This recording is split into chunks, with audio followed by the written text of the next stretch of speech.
జై శ్రీమన్నారాయణ. శ్రీమతే రామానుజాయ నమః. కృష్ణం వందే జగద్గురుం.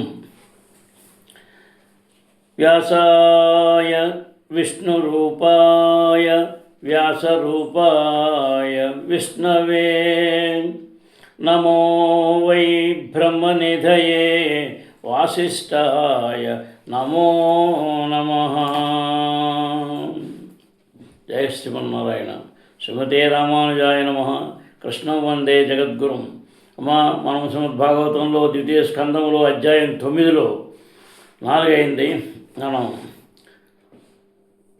5 చెప్పుకుంటున్నాం. భారద్వాజకులం బోధి చంద్రం శ్రీ పురుషోత్తమం వేదాంతో భయని తత్వార్థ జ్ఞానదం గురుమాశ్రయే. స ఆదిదేవో జగతాం పరో గురుః స్వధిష్ణ్యమాస్థాయ శుశ్రూషయైక్షత తాం నాద్యగచ్చద్ధుసమత్ర సమ్మతాం ప్రపంచ నిర్మాణ విధిర్యయా భవేత్. పరమగురుడును విశ్వమందు పరమశ్రేష్ఠుడును బ్రహ్మదేవుడు తన కమలాసనమునకు మూలమును కనుగొనలేకపోయాను. భౌతిక జగమును సృష్టించుటను గూర్చి ఆలోచించినప్పుడు అట్టి సృజనాత్మక కార్యమునకు తగిన మార్గమును అతడు అవగతము చేసుకోనలేకపోయాను. అట్టి సృష్టి విధమును సైతము అతడు కనుగొనలేకపోయాను. శ్రీకృష్ణ భగవానుని రూపము మరియు ధామము యొక్క దివ్య స్వభావమును వివరించుటకు ఈ శ్లోకము ప్రస్తావమైనది. భ్రాంతిమయ శక్తితో ఎట్టి సంపర్కము లేకుండా పరతత్వము తన స్వధామమునందు నిలిచియుండునని శ్రీమద్భాగవతము యొక్క ఆది యందు ఇదివరకే తెలుపబడినది. అనగా భగవద్ధామము పౌరాణిక కల్పన కాక వైకుంఠములుగా పిలువడు లోకమున విభిన్న దివ్య ప్రదేశమై ఉన్నది. ఈ విషయము సైతము ఈ అధ్యాయమున వివరింపబడును. ఈ భౌతికాకాశమునకు అత్యంత దూరములోనున్న ఆధ్యాత్మిక ఆకాశమునకు సంబంధించిన అట్టి జ్ఞానము మరియు ఆ ఆకాశపు సంపత్తి కేవలము భక్తియుత సేవ, భక్తి యోగము ద్వారానే తెలియబడును. సృష్టికి కావలసిన శక్తిని సైతము బ్రహ్మదేవుడు భక్తి యోగం ద్వారానే సాధించెను. అతడు సృష్టికి సంబంధించిన విషయమున మోహగ్రస్తుడయ్యను. తన స్వీయ అస్తిత్వమునకు మూలము సైతము అతడు కనుగొనలేకపోయాను. కానీ ఆ జ్ఞానమునంతయు అతడు భక్తి యోగము మాధ్యమున పూర్ణముగా సాధించగలిగాను. భక్తి యోగం ద్వారా మనుజుడు శ్రీకృష్ణ భగవానుని ఎరుగగలుగును. శ్రీకృష్ణుడితే దేవదేవునిగా ఎరుగుట ద్వారా అతడు ఇతరముకు సమస్తము ఎరుగగలుగును. అనగా దేవదేవుని ఎరిగినవాడు సమస్తము తెలుసుకొనగలుగును. సర్వవేదములు తెలియజేయున్నది అదియే. విశ్వమునకు ఆది గురుడు సైతము శ్రీకృష్ణ భగవానుని కరుణతో జ్ఞానవంతుడయ్యనగా ఆ ఆదిదేవుడు కరుణ లేనిదే సమస్తపు పూర్ణ జ్ఞానము వేరెవరైనా పొందగలరా?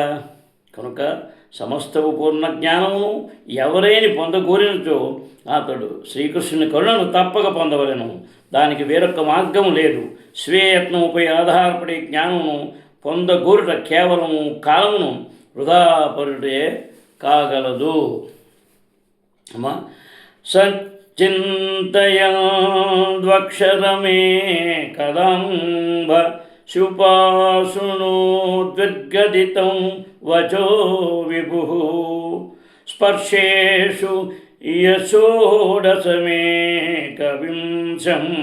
నిష్కంచనానాం రూపయద్ధనం విదుః. ఆ విధముగా జలమందు ఆలోచన మగ్నుడైనప్పుడు 2 అక్షరములను కూడిన శబ్దమును బ్రహ్మదేవుడు సమీపము నుండి 2 మార్లు వినెను. ఒక అక్షరము స్పర్శాక్షరములందలి 16వది కాగా రెండవది 21వది ఉండెను. సన్యాసాశ్రమునకు ధనముగా నగుటకు ఆ 2 అక్షరములు జత కూడి ఉండెను. సంస్కృత భాష యందు హల్లులు స్పర్శవర్ణములు, తాళ వ్యవర్ణములు అని 2 తరగతులుగా విభజించబడినవి. క నుండి మా వరకు గల అక్షరములు స్పర్శవర్ణములుగా తెలియబడును. అందరి 16వ అక్షరము త కాగా 21వ అక్షరము ప అయి ఉన్నది. ఆ 2 అక్షరములను జతకూర్చినప్పుడు తప ఎన్నడి పదము తయారగును. ఈ తపమే బ్రాహ్మణులు మరియు సన్యాసాశ్రమమునందున్న వారికి సౌందర్యము, ధనము అయి ఉన్నది. భాగవత తత్వమును అనుసరించి ప్రతి మానవుడు ఈ తపము కొరకు తప్ప మరి ఇతర కార్యములకు ఉద్దేశింపబడలేదు. కేవలము తపస్సు ద్వారానే మనుషులు ఆత్మానుభూతిని పడేట అందులకు కారణము. ఆత్మానుభూతియే ఇంద్రియ భోగానుభవము మానవ జీవిత కార్యము కాదు. ఈ విధముగా తపస్సు సృష్ట్యారంభం నుండి ఆరంభమైనది. దాని దివ్య గురుడకు బ్రహ్మదేవుడు తొలుత స్వీకరించి ఉండెను. మానవ జన్మ లాభమును మనుషుడు తపస్సు ద్వారానే పొందగలుగును కానీ తడుకు బెడుకులు కలిగిన పశునాగరికత ద్వారా కాదు. తిని త్రాగి తంతనాలాడుచు ఇంద్రియ భోగమును అనుభవించడం తప్ప జంతువు వేరేది ఎరుగదు. కానీ భగవద్ధామను చేయుటకు తపమును అనుభవించడం కొరకే మానవుడు తయారు చేయబడినాడు. విశ్వపు భౌతిక జగమును ఏ విధముగా నిర్మింపబడినది విషయమున బ్రహ్మదేవుడు కలత చెంది తన కమలాచంద్రునికి మూలమును మరియు ఆధారమును కనుగొట్టకు జలములోనికి వెళ్ళినప్పుడు తప అను పదము 2 మార్లు ఉచ్చరింపబడుటను వినను. తపో మార్గమును చేపట్టుటకు వాంఛితులకు శిష్యునికి 2వ జన్మం వంటిది. ఇచ్చట ఉపాసనోత్ అను పదము ప్రధానమైనది. అది ఉపనయనమును తపో మార్గము కొరకు శిష్యుని గురువు చెంతకు చేర్చుట పోలి ఉన్నది. అనగా బ్రహ్మదేవుడు శ్రీకృష్ణ భగవాను నుంచే ఆ విధంగా ఉపదేశము కావించబడి ఉన్నాడు. ఈ సత్యమును బ్రహ్మదేవుడే స్వయముగా తన బ్రహ్మ సంహిత గ్రంథమందు ధృవపరిచి ఉన్నారు. దాని యందు ప్రతి శ్లోకములో అతడు గోవిందం ఆదిపురుషం తమహం భజామి అని గోవిందం ఆదిపురుషం తమహం భజామి అనుచు కీర్తించి ఉన్నారు. ఆ విధముగా స్వయము శ్రీకృష్ణ భగవాను ద్వారానే బ్రహ్మదేవుడు కృష్ణమంత్రోపదేశితుడయ్యను. ఈ రీతి బ్రహ్మాండము విశ్వమును సృష్టించుటకు పూర్వము అతడు వైష్ణవుడు కృష్ణ భక్తుడయ్యను. బ్రహ్మదేవుడు 18 అక్షరములు కృష్ణమంత్ర ఉపదేశుడు అయ్యనని బ్రహ్మ సంహిత ಎಂದು తెలుపబడినది. కృష్ణ భక్తులందరూ ఆ మంత్రమును అంగీకరింతురు. బ్రహ్మ సాంప్రదాయమునకు చెందిన వారమై నందున మేము అదే నియమమును అనుసరించుచున్నాము. బ్రహ్మ నుండి నారదుడు, నారదుడు నుండి వ్యాసుడు, వ్యాసుడు నుండి మధ్యముని, మధ్యముని నుండి మాధవేంద్రపురి, మాధవేంద్రపురి నుండి ఈశ్వరపురి, ఈశ్వరపురి నుండి శ్రీ చైతన్య మహాప్రభు, పిదప క్రమముగా అస్మద్గురువురు అయిన శ్రీల భక్తి సిద్ధాంత సరస్వతీ మహారాజులు అనడి గురు శిష్య పరంపరలో ప్రత్యక్షముగా బ్రహ్మ సంప్రదాయంతో మేము ముడిపడి ఉన్నాము. గురు శిష్య పరంపరలో ఆ విధముగా ఉపదేశుడైన వాడు అదే ఫలితమును సృష్టి కావించని శక్తిని పొందసమర్థులకును. వాంఛారహితులకు విశుద్ధ భక్తులకు ఈ పవిత్ర మంత్రోచ్చారణమే ఏకైక ఆశ్రమై ఉన్నది. కేవలము అట్టి తపస్సు ద్వారా శ్రీకృష్ణ భక్తుడు బ్రహ్మదేవుని వలె సర్వసిద్ధులను సాధింపగలడు. నిశమ్య తద్వక్తది దృక్షయా దిశో విలోక్య తత్రాన్యద పశ్యమానః స్వదిష్ణ్యమాస్తాయ విమృశ్య తద్దితం తపస్యుపదిష్ట ఇవాదదే మనః అన్నారు. ఆ శబ్దమును వినినంతట అతడు సర్వదిక్కుల యందు గాంచుచు దానిని పలికిన వక్తను కనుగొన యత్నించెను. కానీ తనను తప్ప అన్యుని గాంచలేకపోయిన కారణమున కమలాసనమునందు స్థిరాసనుడై ఉపదేశించబడిన రీతి తపో నిర్వహణ యందు శ్రద్ధను చూపుట ఉత్తమమని అతడు తలచెను. జీవితమునందు జయము సాధించుటకు మనుజుడు సృష్ట్యారంభము నందలి తొలి జీవుడుకు బ్రహ్మదేవుని ఉదాహరణను అనుసరించవలెను. తపస్సును నయించుటకు శ్రీకృష్ణ భగవానుచే ఉపదేశుడైన పిమ్మట అతడు దానిని నిర్వహణ యందు కృత నిశ్చయుడయ్యను. తనను తప్ప అన్యుని గాంచినప్పటికీ ఆ శబ్దము భగవానుని నుండి వచ్చినదని అతడు చక్కగా అవగతం చేసుకోగలిగాను. ఇతరము ఏ సృష్టి లేని కారణమున ఆ సమయమున బ్రహ్మదేవుడు ఒక్కడే ఉండెను. తనను తప్ప అన్యుని అతడు గాంచలేకుండెను. బ్రహ్మదేవుడు శ్రీకృష్ణ భగవానునిచే అంతరము నుండి ఉపదేశింపబడిన శ్రీమద్భాగవతమునందలి ప్రథమ స్కందములోని ప్రథమాధ్యాయమునందలి ప్రథమ శ్లోకములో ఇదివరకే తెలుపబడినది. పరమాత్మని రూపమున ఆ దేవదేవుడు ప్రతి జీవ హృదయమునందును నిలిచే ఉన్నాడు. మంత్రోపదేశితుడకుటకు బ్రహ్మ సుముఖుడై ఉన్నందున శ్రీకృష్ణుడు అతనిని మంత్రోపదేశము కావించను. మంత్ర దీక్ష పొందగోరడి ప్రతి ఒక్కరిని ఆ దేవదేవుడు ఆ రీతిగానే ఉపదేశుని కావించగలడు. ఇదివరకే తెలుపబడినట్లు బ్రహ్మదేవుడు విశ్వమునందు ఆది గురువై ఉన్నారు. అతడు స్వయముగా భగవానునితో దీక్షితుడైనందున శ్రీమద్భాగవత సందేశము గురు శిష్య పరంపరలో అరుదించుతున్నది. కనుక శ్రీమద్భాగవత నిజ సందేశమును గ్రహించుటకు మనుజుడు పరంపరలో ఉన్న వర్తమాన సంబంధము అంటే గురువును దరిచేరవలెను. ఆ పరంపరలో ఉన్న సరియైన గురువు ద్వారా దీక్షుడైన పిమ్మట అతడు భక్తియోగమును నిర్వహించుటకు తపమును ఆచరించవలను. భగవాను చేతనే ప్రత్యక్షముగా అంతరము నుండి ఉపదేశితుడు కాగలిగినట్లు బ్రహ్మదేవుడితో తాను సమానుడైన ఎవ్వరును తలపరాదు. ప్రస్తుత యుగమున ఎవ్వరికి కూడా బ్రహ్మదేవుతో సమానముగు పరిశుద్ధుడైన మనము అంగీకరింపజాలకపోతే అందులో ఒక కారణము. విశ్వ సృష్టిని కొనసాగించుటకు బ్రహ్మ పదవి పరమ పవిత్రులకు జీవును కోసగబడును. కనుక మనుజుడంత ఘనముగా యోగ్యుడు కానంత వరకు ప్రత్యక్షముగా బ్రహ్మదేవుని వలె గౌరవింపబడడు. కానీ అతడు ఆ సౌకర్యము విశుద్ధ కృష్ణ భక్తుల ద్వారాను శాస్త్రోపదేశము ద్వారాను ముఖ్యముగా భగవద్గీత శ్రీమద్భాగవతములందు తెలుగున రీతి శ్రద్ధావంతులకు జీవునికి లభించే ప్రామాణిక గురువు ద్వారాను పొందగలరు. భగవత్ సేవా విషయం హృదయం ముందు శ్రద్ధ కలిగిన వానికి భగవానుడు స్వయముగా గురువు రూపమును ప్రత్యక్షము కాగలడు. కనుక శ్రద్ధావంతులకు భక్తునికి తారసపుడు గురువును పరమ ప్రామాణికునిగాను భగవానుని ప్రియ ప్రతినిధిగాను అంగీకరింపవలేను. మనుజుడి ప్రామాణిక గురువు మార్గదర్శకత్వమున నెలకొనగలిగినచో భగవత్కరుణను పొందగలిగినాడని నిస్సందేహముగా అంగీకరింపవచ్చును. తర్వాత దివ్యం సహస్రాబ్దమోగదర్శనో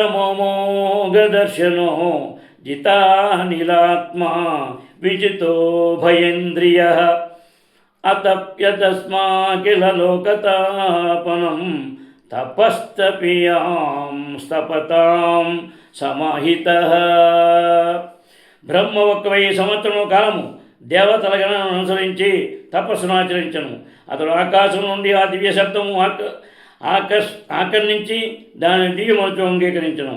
ఆ విధముగా అతడు తమ మనస్సును ఇంద్రియములను నియంత్రించెను. అతడు అనుభవించిన తపస్సు జీవులకు గొప్ప పాఠము వంటిది. ఆ విధముగా అతడు తపస్సులందరి యందును పరమశ్రేష్ఠునిగా తెలియబడును. బ్రహ్మదేవుడు తన అనడి గూఢముగ శబ్దమును వినగలిగినే కానీ ఆ వాక్కును పలికిన వారిని గాంచలేకపోయాను. అయినప్పటికీ ఆ ఉపదేశము తనకు లాభదాయకమైనదని అతడు అంగీకరించి 1000 దేవతా సంవత్సరములు ధ్యాన నిమగ్నుడయ్యను. 1 దేవతా సంవత్సరమున 6 × 30 × 12 × 1000 సంవత్సరములలో సమానము. భగవానుని పూర్ణత్వము గూర్చి అతనికి గల విశుద్ధ దృష్టి కారణమునని అతడు ఆ వాక్కును అంగీకరింపగలిగాను. తనకు గల సరైన దృష్టి కారణమున అతడు భగవానుని ఉపదేశమునకు నడుము భేదమును చూపలేదు. భగవానుడు మరియు అతని నుండి వచ్చిన వాక్కు అతడు స్వయముగా ఉపస్థితుడై లేనప్పటికీ నడుమ ఎట్టు వ్యత్యాసము లేదు. అవగాహనకు చక్కని మార్గము ఆ దివ్యోపదేశమును అంగీకరించుటయే. దివ్యజ్ఞానము గ్రహించు ఈ విధానమునకు బ్రహ్మదేవుడే ప్రతి ఒక్కరి ముఖ్య గురుడు. సజీవ ఉపమానమై ఉన్నాడు. పలికడి వక్త భాష్యమునకు గోచరించినంత మాత్రమున ఆ దివ్య శబ్దము యొక్క శక్తి ఎన్నడను తరగబోదు. కనుక శ్రీమద్భాగవతములు కానీ భగవద్గీతను కానీ ప్రపంచములోని ఏ ప్రామాణిక శాస్త్రమును కానీ దివ్య శక్తిరహితముకు సాధారణ లౌకిక శబ్దముగా వాణి ఎన్నడును భావింపరాదు. దివ్యవాణైన మనుషుడు సరైన మూలం నుండియే గ్రహించి సత్యమనుచు దానిని అంగీకరించి వసగబడిన నిర్దేశమును సంకోచరహితముగా అమలుపరచవలెను. ప్రామాణిక గురుడినని సరి అయిన మూలము నుండి వాణిని గ్రహించుటే విజయ రహస్యమై ఉన్నది. లౌకిక ధ్వనికి ఎట్టి శక్తి ఉండదు. అప్రామాణికుడు వ్యక్తి నుండి గ్రహించడి నామమాత్ర దివ్యత్వని సైతము శక్తిరహితమైనది. అట్టి దివ్య శక్తిని వివేచించుటకు మనుషుడు తగినంత యోగ్యతను కలిగి ఉండవలెను. వివేచనచే కానీ లేదా అదృష్టవశాత్తు కానీ మనుషుడు ప్రామాణిక గురువు నుండి దివ్యవాణిని గ్రహించగలిగినచో ముక్తి ఫలము సునిశ్చితముగా కలదు. కానీ శిష్యుడు మాత్రము బ్రహ్మదేవుడు తన గురువు, స్వయముగా భగవానుడు ఉపదేశము చక్కగా నిర్వహించినట్లు గురువుగారికి ఆజ్ఞను శిశావహించుటకు సంసిద్ధుడై ఉండవలెను. గురువాజ్ఞను పాలించుడే శిష్యుని ధర్మము. ఈ శ్రద్ధాపూరితముకు గురువాజ్ఞ నిర్వహణయే విజయ రహస్యమై ఉన్నది. బ్రహ్మదేవుడు తన జ్ఞానేంద్రియములు కర్మేంద్రియములు రెండింటినీ చక్కగా నియమించను. భగవదాజ్ఞను నిర్వహించుడేందు వాణిని అతడు నియుక్తము కావించవలసి ఉండుటయే అందులకు కారణము. కనుకనే ఇంద్రియ నిగ్రహం అనగా ఇంద్రియములను శ్రీకృష్ణ భగవాను దివ్య సేవయందు నెలకొల్పుటయని భావము. భగవదాజ్ఞ గురు శిష్య పరంపరలో ప్రామాణిక గురువు ద్వారా లభించున్నట్టిది. తత్కారణమున గురువాజ్ఞ పాలనమే నిజమైన ఇంద్రియ నిగ్రహమై ఉన్నది. పూర్ణ విశ్వాసము మరియు శ్రద్ధతో మననింపబడిన అట్టి తపస్సే విశ్వ సృష్టికర్తయునంతగా బ్రహ్మదేవుని శక్తివంతుని కావించినది. అట్టి శక్తిని పొందగలిగినందునే అతడు తపస్సులలో పరమశ్రేష్ఠుడని పిలువబడినాడు. తర్వాత తస్మై స్వలోకం భగవాన్ సవాచితః సందర్శయామాస పరం జయత్పరం వ్యపేత సంక్లేశ విమోహసాద్వసం స్వదృష్టవద్భిర్పురుషైరవిష్టుతం. బ్రహ్మదేవుని తపస్సుచే పరమ సంతుష్టుడైన భగవానుడు అన్ని లోకముల కన్నను పరమశ్రేష్టముకు స్వధామమును అంటే వైకుంఠమును అతనికి ప్రకటము కావించెను. అన్ని విధములకు క్లేశముల నుండి మోహపూర్వక అస్తిత్వపు భయం నుండి విడివడి ఉన్నట్టి ఆత్మదర్శులకు మహాత్ములందరూ ఆ దివ్యధామమును పూజింతురు. తపస్సును నిర్ణయించుటకు బ్రహ్మదేవుడు అంగీకరించిన కష్టములు నిక్కముగా భక్తితో సేవక్రమం నందే కలవు. లేని ఎడల భగవాను స్వధామము వైకుంఠము అంటే స్వలోకము అతనికి దర్శనీయము అయ్యది అవకాశమే లేదు. భగవాను స్వధామము నిరాకారవాదులు భావించినట్లుగా పౌరాణిక కల్పన కానీ భౌతికము కానీ కాదు. ఆ దివ్యధామములు అనుభూతి కేవలము భక్తి యోగము ద్వారానే సాధ్యము కాగలదు. కనుకనే భక్తులట్టి ధామములందు ప్రవేశింపగలరు. తపో నిర్వహణ ముందు నిక్కముగా కష్టముండును. కానీ భక్తి యోగ నిర్వహణ ఎందు అంగీకరించిన కష్టము ఆది నుండియే దివ్యానందమై ఉన్నది. కానీ ఆత్మానుభవంలోని ఇతర విధానములందు జ్ఞానయోగము ధ్యానయోగము మొదలగునవి. స్వీకరించని తన తపస్సు కేవలము కష్టమునందే పరిసమాప్తి నందును. అంతకు మించి వేరేది వాని ఎందు కలుగదు. ఊకను దంచుట ఎందు ఎట్టి లాభం లేదు కదా ఊకను దంచడం వల్ల. అదేవిధముగా ఆత్మానుభూతి కొరకు భక్తియోగము తప్ప ఇతర కష్ట తపస్సులను వర్ణించుటలో ఎట్టి లాభము లేదు. అది మనం తర్వాత రేపు కంటిన్యూ చేసుకుందాం. జయ శ్రీమన్నారాయణ. శ్రీమతే రామానుజాయ నమః. కృష్ణం వందే జగద్గురుం. శ్రేయకాంతాయ కళ్యాణనిధయే నిదర్దినాం శ్రీవేంకటనివాసాయ శ్రీనివాసాయ మంగళం. కృష్ణం వందే జగద్గురుం. జయ శ్రీమన్నారాయణ. శ్రీమతే రామానుజాయ నమః. సర్వే జనా సుఖినో భవంతు. జై శ్రీకృష్ణ.